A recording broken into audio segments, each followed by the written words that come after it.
Olá, sejam todos muito bem-vindos ao programa Ponto de Vista, o nosso espaço para falarmos sobre saúde aqui na tela da TV Assembleia. E falando em saúde, todo mundo quer estar bem mentalmente, fisicamente, mas também estar esteticamente satisfeito, com aquela autoestima elevada, né? E muita gente tem recorrido a um procedimento chamado harmonização orofacial. Você já ouviu falar? Sabe quem é que pode fazer esse procedimento e até mesmo se ele é indicado para você? Hoje nós vamos conversar com o presidente do Conselho Regional de Odontologia aqui do estado, o Dr. Carlos Macedo, que vai nos explicar um pouquinho sobre esse assunto. Muito obrigado pela presença do senhor, Dr. Carlos. Sempre uma alegria tê-lo aqui conosco, viu? Boa tarde, Warner. Quero agradecer mais uma vez o convite, né? E ter a oportunidade de esclarecer algumas dúvidas que a comunidade alagoana é interessante receber esses esclarecimentos. Com certeza, informação é também prevenção, né? E eu queria saber, doutor Carlos, o que é essa tal harmonização orofacial? A gente ouve muito, né, dizendo, olha, você viu o rosto daquele artista, como ficou diferente, como mudou, o que foi que ele fez? Foi a harmonização. E o que é essa harmonização orofacial? É a mesma coisa? A harmonização orofacial, ela surgiu da necessidade do Conselho Regulamentar e reconhecendo pela resolução 198 de 2019, porque já estava existindo muitos cursos de pós-graduação autorizados pelo MEC em instituições de ensino superior e dando especialidade a cirurgiões dentistas. Então, o Conselho Federal achou por bem reconhecer e regulamentar através dessa resolução que eu citei, que é 198 de 2019. Né? Na realidade, esses procedimentos são realizados por a harmonização orofacial. Então, já diz oro é boca. Então, são realizados por cirurgiões dentistas, né, na sua área de atuação. E a principal finalidade dela é restabelecer o equilíbrio estético e funcional da face.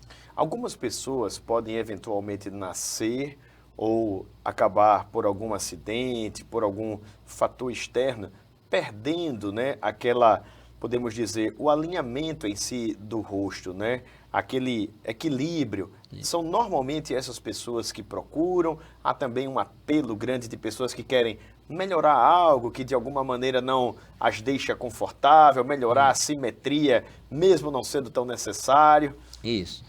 Nos dois sentidos, né? Tanto aqueles que já vêm, às vezes, com algum problema congênito, como aqueles que preferem, às vezes, dar uma melhor. Aí ele acha que precisa melhorar e, às vezes, há condições de acontecer essa melhora, né? Por isso que o cirurgião dentista ele tem diversas áreas que pode atuar e tem outras áreas que ele não pode atuar, que ainda não está regulamentado, são procedimentos vedados, né?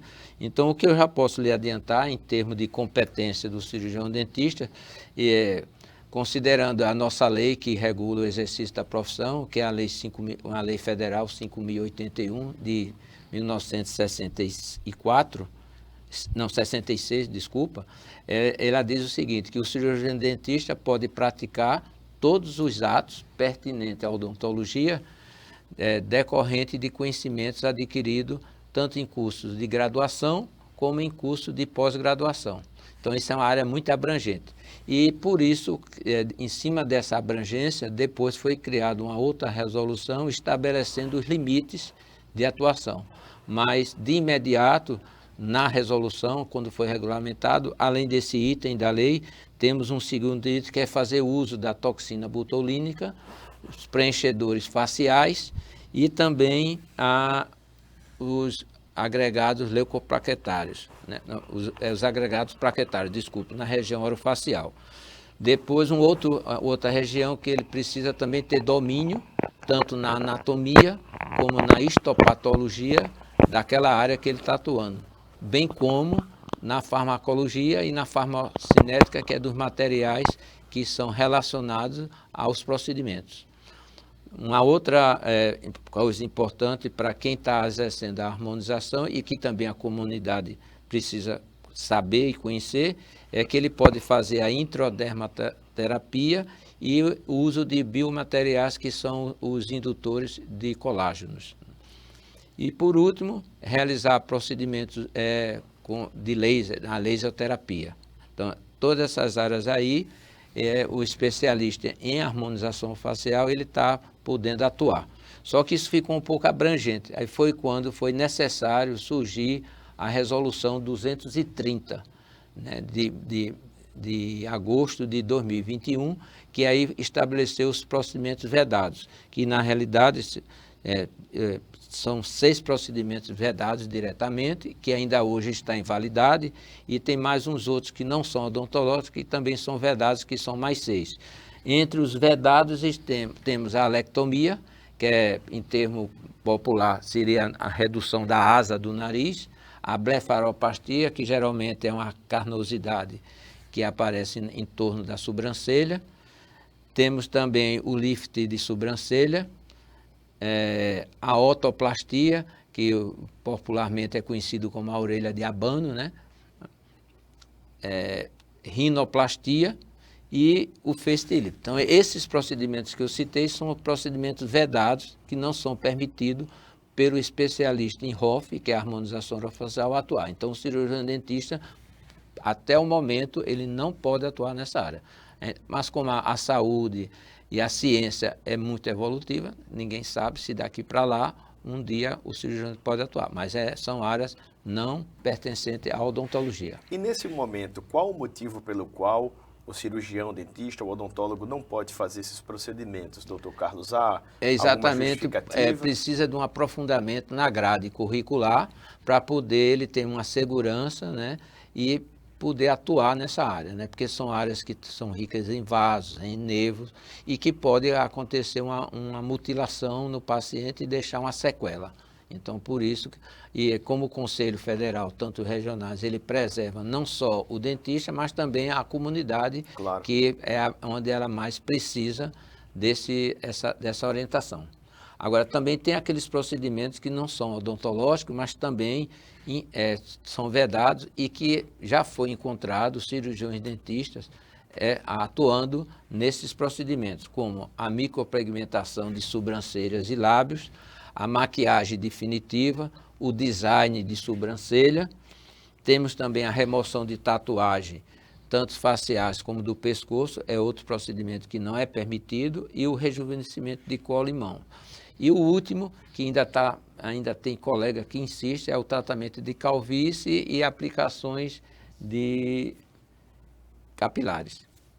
Isso é interessante porque já até foge um pouquinho da tratativa inicial aqui da nossa entrevista, mas isso é tão importante quanto o próprio assunto de harmonização orofacial, porque se há um limitador para o procedimento dentro da própria HOF, imagine além dela, não é, doutor Carlos? Isso. E o que é que pode acontecer, por exemplo, se o conselho recebe uma denúncia? Eu vi que aquele profissional que está fazendo isso, por exemplo, não é um médico, a pessoa habilitada para fazer, ele é um dentista extrapolando o limite técnico e legal dele. Procuro o CRO, doutor Carlos, tem uma denúncia aqui, vi tal coisa. O conselho chegou lá e constatou. Qual a penalidade que ele pode sofrer? Em cima disso, com a evolução da HOF, foi necessário criar mais uma resolução em que a Lei 4.324 de 64, ela ampara, que é a suspensão do exercício da profissão. Então, aqueles procedimentos que eu citei anteriormente, que são os vedados, que são procedimentos cirúrgicos, porque geralmente os procedimentos que terminam com plastia são procedimentos cirúrgicos, como eu falei, otoplastia, blefaroplastia, rinoplastia. Então, esses procedimentos, quando o profissional realiza e que existe uma denúncia, o nosso departamento de fiscalização constata a denúncia e, assim acontecendo, ele sofre uma suspensão cautelar. Essa suspensão, geralmente, de imediato, são 30 dias, né? E quando ele não cumpre, por falta de descumprimento, ela é renovada por mais 30. Nessa suspensão, a carteira do colega ela é retida, a vigilância é comunicada à vigilância sanitária e também é publicado no edital do próprio conselho, com a abreviatura do colega, que ele se encontra em suspensão cautelar. Essa suspensão, ele não pode atuar como cirurgião dentista no território nacional em local nenhum durante os 30 dias. Ele fica totalmente como um momento de férias, né? É um prejuízo financeiro, não é pequeno, mas infelizmente ele colocou em risco a saúde do paciente. E principalmente é quando ele deixa o paciente sequelado, né, mutilado, que inclusive hoje, na maior parte do Brasil, esses profissionais eles estão se achando prejudicados, né, dizendo que o conselho persegue. Ao contrário, o conselho, se ele reconheceu a odontologia hospitalar como uma especialidade, ele não persegue, ao contrário, ele está procurando ajudar o profissional em ter mais uma área de atuação dentro da sua profissão. E como é que ele persegue? Eu mutilei o paciente procurou um advogado. O advogado entrou com ação na justiça, esteve no conselho fazendo uma denúncia. O departamento de fiscalização constata a denúncia, então eu não entendo como o conselho persegue por esse caminho, entendeu? O mal tem que ser perseguido mesmo e punido quando descoberto, né, doutor Carlos? Isso é perseguição, que continue sendo perseguidos no final das contas, né? Agora, isso aí a gente falou da responsabilidade que atine ao conselho, mas ele também pode até responder criminalmente. É bom a gente deixar isso claro, né? Porque o conselho ele não atua na área criminal, ele atua na parte ética. Quando o advogado entra na justiça, com certeza ele vai querer reparar os danos, entrar com ação criminal, e aí a gente não tem esse acesso, mas com certeza ainda tem esse lado de punição para o colega. Mas, infelizmente, ele é conhecedor que aquela área ele não tinha direito de atuar. Então, acho que é importantíssimo que a comunidade, a população conheça a limitação da harmonização orofacial, que às vezes a imprensa também fala em harmonização facial. A odontologia não faz harmonização facial, ela faz a harmonização orofacial. Como é que a gente pode classificar, doutor Carlos, assim, a diferença entre esses dois pontos? A harmonização facial e a oro, que fala de boca, de oral, né, daquilo que está relacionado a essa cavidade, orofacial. Pronto. A harmonização facial, ela é mais para a medicina, embora que tem outras profissões, outras exercendo, mas está mais, e principalmente mais indicado no cirurgião plástico e no dermatologista que atua na harmonização facial. A orofacial não, é exclusivamente do cirurgião dentista, entendeu? Onde ele pode fazer uma cirurgia de correção de lábio, onde ele pode fazer uma remoção do tecido adiposo, que é a bichectomia, onde ele pode usar a toxina botulínica para melhorar um pouco as expressões, entendeu? Naquela região de atuação, porque a área de atuação do cirurgião dentista, ele compreende aqui desse ocioide, que é esse ossinho aqui, que tem aqui, que é um osso móvel, e que vai até a glabela. Hoje já está, a odontologia já está estendendo até a inserção do couro cabeludo.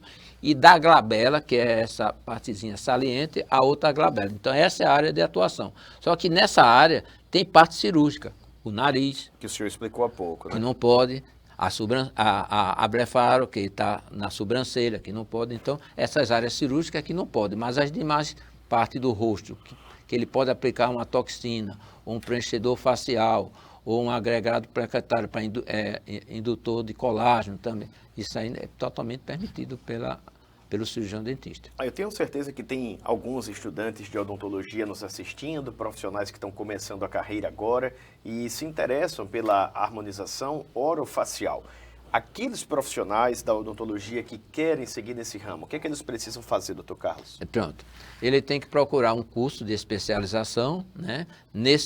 Esse curso tem que estar inscrito no Conselho Regional, é o que acontece muito. Hoje o colega, não é nem o recém-formado, o colega faz o curso, não procura saber se aquele curso está autorizado pelo Conselho, e quando ele termina o curso, ele quer o título e é impedido porque o curso não foi inscrito, não foi autorizado pelo sistema Conselho. É mais ou menos a primeira esquema. Coisa. Tem que ter um reconhecimento do MEC, mas tem que ter também o do Conselho Regional do respectivo estado. Para poder dar o título de especialização a ele. A carga horária deve ser de 500, no mínimo, de 500 horas, é outra exigência. O coordenador do curso, ele tem que ter pós-graduação. Nesse mesmo segmento, né? E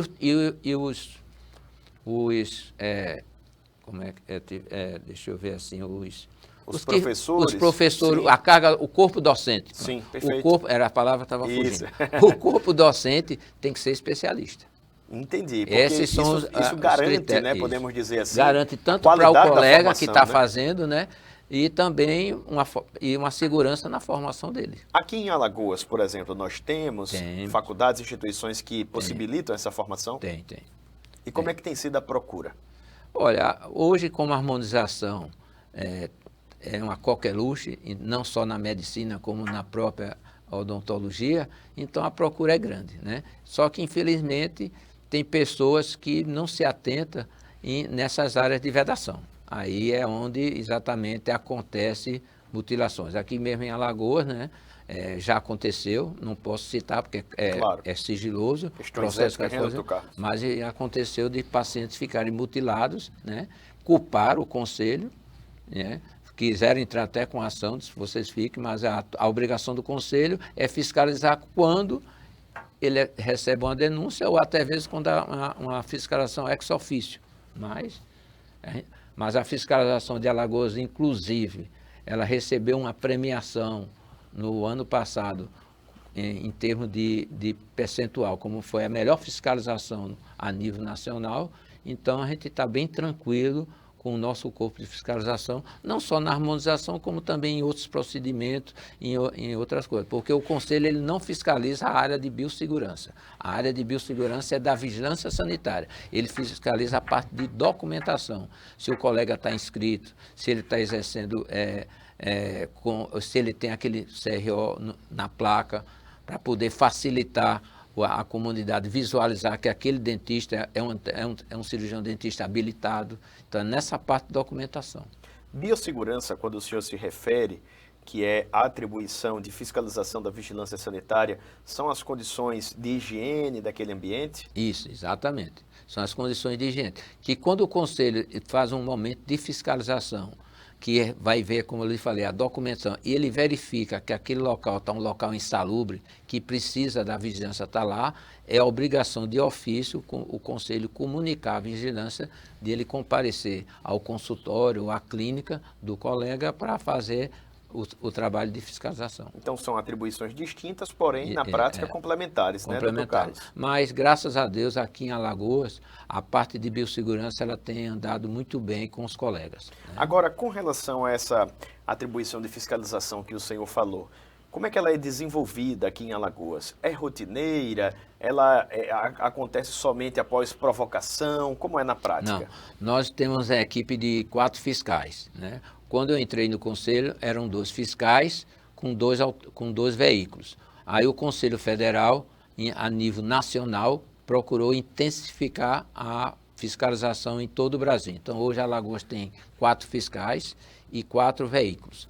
2 são pagos diretamente pelo Conselho Federal, tanto o veículo por locação como os 2 fiscais. Essa fiscalização ela é montada um cronograma em todo o estado para cobrir o estado todo. Então a gente faz rotas e metas mensais para ser exatamente os municípios. Então a nossa meta são os 102 municípios.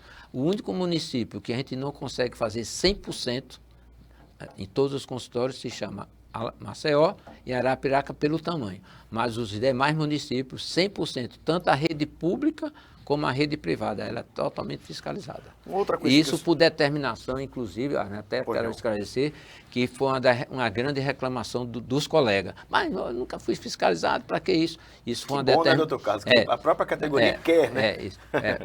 E às vezes reclama porque nunca recebeu, acha um momento ali que está atrapalhando o entendimento. Isso foi uma determinação do TCU. O TCU determinou que é a função principal do Conselho, é a fiscalização, entendeu? Então, não é só o Conselho de Odontologia, todos os conselhos da área de saúde foi determinado exatamente intensificar essa fiscalização para melhorar a estatística, né? E foi quando a Alagoas, no ano passado, recebeu o prêmio nacional que tirou em primeiro lugar. Muito bom e parabéns de antemão. Agora, doutor Carlos, como é que eu, cidadão, o senhor já deu algumas dicas aí, mas eu vou reforçar, ser um pouco redundante nisso, porque é a principal arma de defesa de um possível paciente. Como é que o cidadão pode chegar a um consultório, a uma clínica? E eu vou fazer uma pergunta dupla, tá certo? Igual aquelas provas difíceis, tá certo? Mas o senhor vai tirar de letra aí. Eu quero saber se aquele camarada realmente é dentista e, além disso, quero saber se ele é habilitado também para fazer harmonização orofacial. Quais os recursos que eu tenho? Pronto.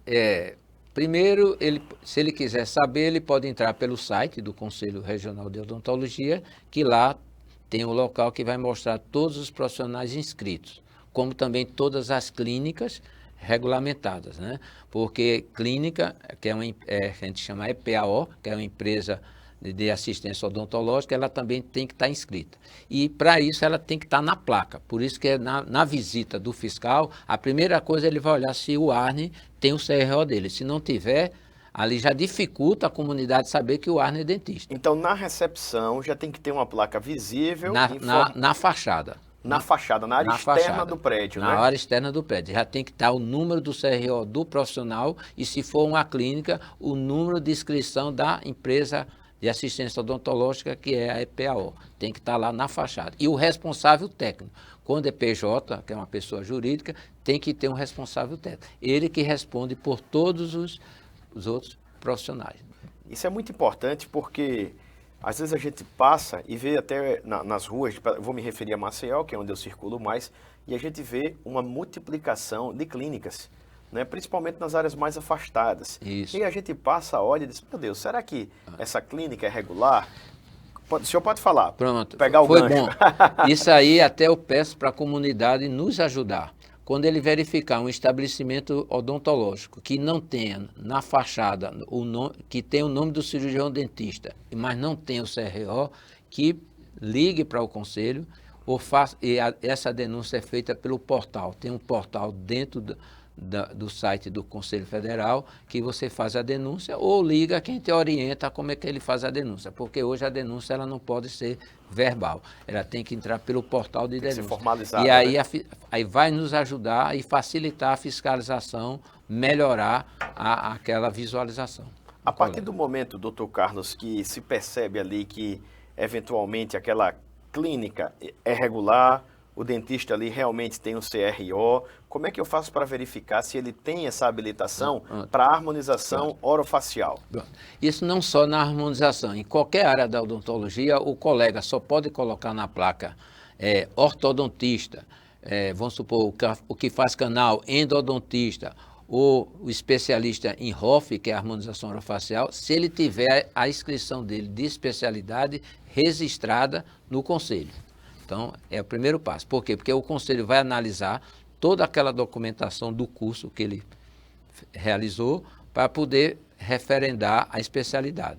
Então, para saber se ele é especialista, aí precisa que entre no site do conselho ou até ligue e procure saber através do número do CRO, porque pelo nome fica difícil. Sim. Porque, às vezes, Carlos Macedo tem 3, 4. Então, e esse pode ter essa ambiguidade e gerar uma confusão, né? Mas o número do CRO mas é único, dependendo né? do caso, a gente ainda pode ajudar a comunidade nesse sentido. Mas citando o número do CRO, que é único, fica fácil de dizer se ele é especialista. E se ele, o profissional que fizer isso e não for, ele é penalizado. Ele responde pelo processo, um processo de código de ética. O doutor Carlos, e eu, por exemplo, quero fazer uma harmonização orofacial, ficar mais simpático. Nessa consulta, pode ser identificado que, eventualmente, aquele procedimento não pode ser realizado em mim? Há pessoas que acabam tendo, de alguma maneira, contraindicações ao procedimento? O profissional de harmonização orofacial, dentro da área dele, se ele achar que o resultado não é satisfatório, que não vale a pena, ele tem competência de explicar. Agora, cabe ao paciente querer entender ou não, entendeu? Mas a competência é do profissional, né? Ele tá ali exatamente para orientar o paciente o que é melhor para ele. Tranquilo. Agora, vamos supor, você chega no meu consultório, eu quero mexer aqui nesse meu nariz, cabe o profissional dizer, olha, essa área você vai ter que procurar fulano de tal, não é comigo.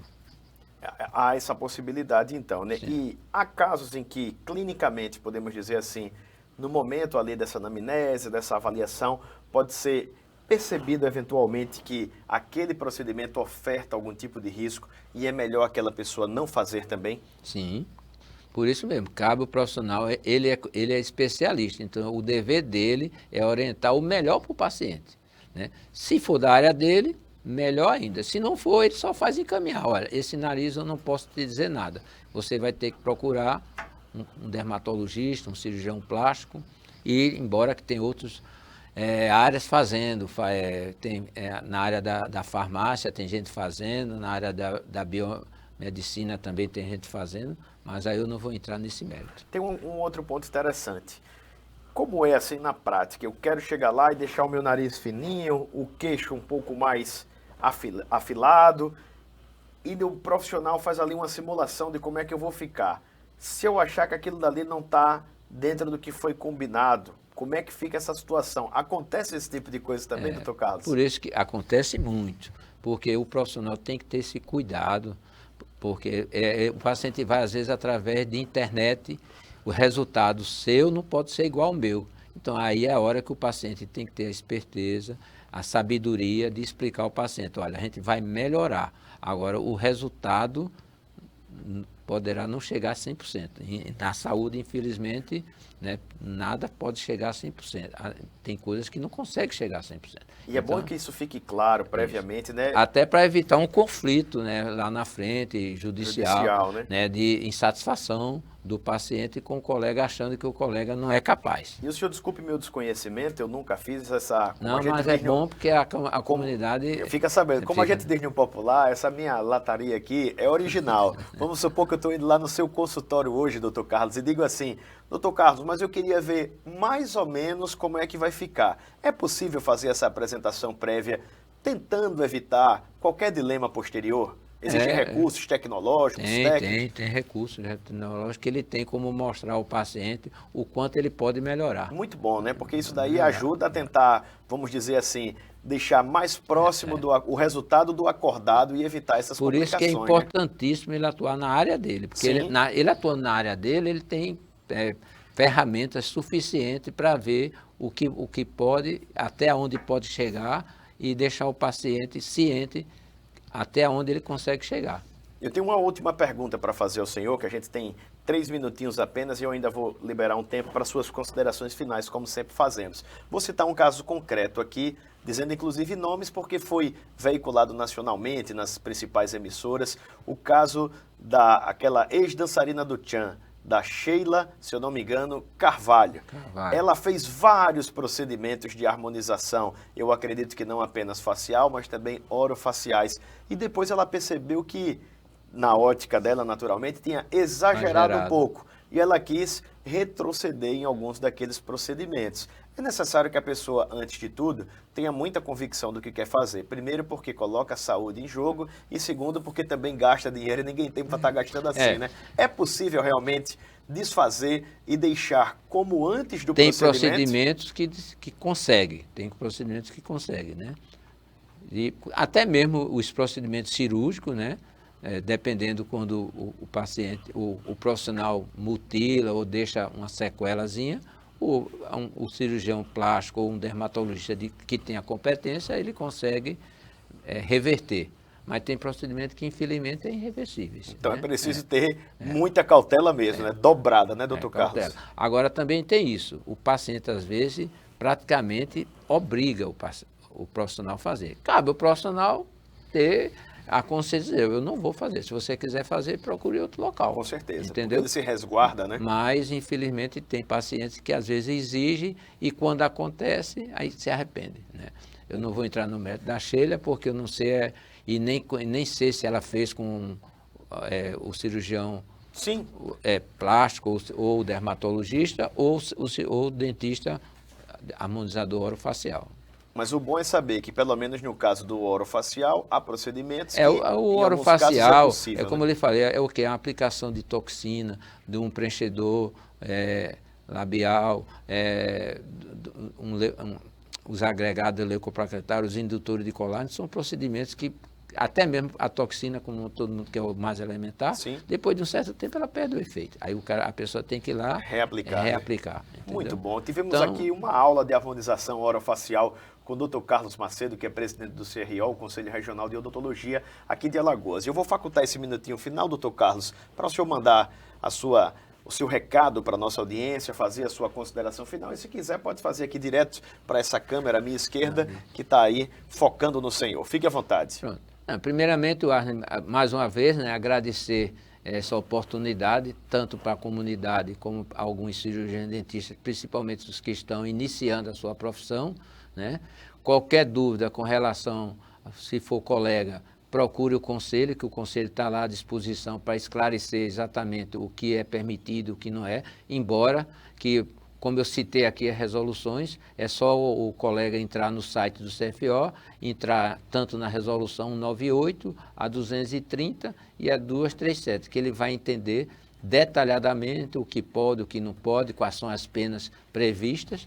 E também é importantíssimo a comunidade falar como o Arne falou, ver se na realidade, se aquele profissional está habilitado, se é a área que ele atua, ele está consciente que tem capacidade de realizar o procedimento, procurar se informar com outros, pela amizade, pelo conhecimento, com outras pessoas que realizaram o procedimento, para lá na frente ele não acontecer um dano, uma sequela, que não é nada bom nem para o profissional e muito menos ao paciente. Está aí o recado do Dr. Carlos Macedo, nosso presidente aqui do CRO Alagoas. E se você está assistindo esse programa na tela da TV Assembleia, fica sabendo que ele está disponível também no YouTube, para que você possa compartilhar e assistir quantas vezes forem necessárias para ficar bem por dentro desse assunto, ajudar outras pessoas nesses esclarecimentos e até tomar uma decisão de fazer o procedimento